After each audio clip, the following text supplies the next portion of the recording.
Англияда қазақстандық суретші Үрия Жүйрік көпшілік назарына сурет көрмесін ұсынды. Дәл осы күні ағылшын елінде алғаш рет асық атудан да шағын турнир өтті. Мәдени танымдық шараларды тілшіміз Ғалымжан Қараманұлы тамашалап қайтқан еді. Президент Нұрсұлтан Назарбаевтың рухани жаңғыру атты мақаласында әлем Қазақстанды табиғи қазба байлықтары арқылы ғана емес, мәдени жетістіктері арқылы да тануы керек деген белгілі. Ал біздің көрсетеріміз ғана емес, үлгетер тұстарымыз да баршылық. Суретші Үрия Жүйрік Қазақстанның және ілгерідегі көшпенділердің мәдениетін насихаттаумен келеді.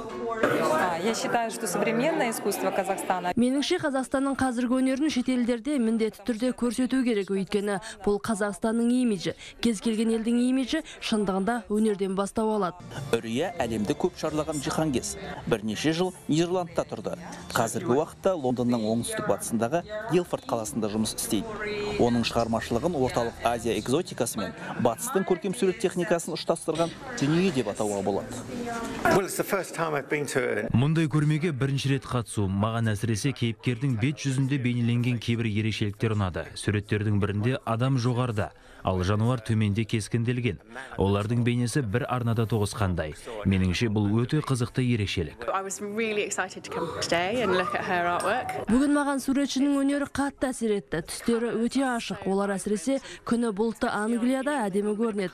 Қызғылт сары, көк түстерді келіп жай тамашалағанның өзі бір ғанибет. Маған ұнайтын суреттердің бірі жарықты шағылыстыратын жылтыраған туынды. Ол өте керемет. Бұл жерге келгенімізге қуаныштымыз. Мәдени бағдарламаның ең қызықты сәті асық ату болғаны анық. Суретші Үрияда асықты көркемдік материал ретінде жиі пайдаланады. Англияда асықтан өткізілген алғашқы шағын турнир балалардың ғана емес, үлкендердің де назарын аударды. Ойынға қатысушылар нысанаға дөп тигізу үшін түрлі техникалар қолдануға тырысты. Тіпті әйелдер де ойыннан қалыс қалмады. Ал бірінші орын иеленген адамға алтын жалатылған асық бұйырды.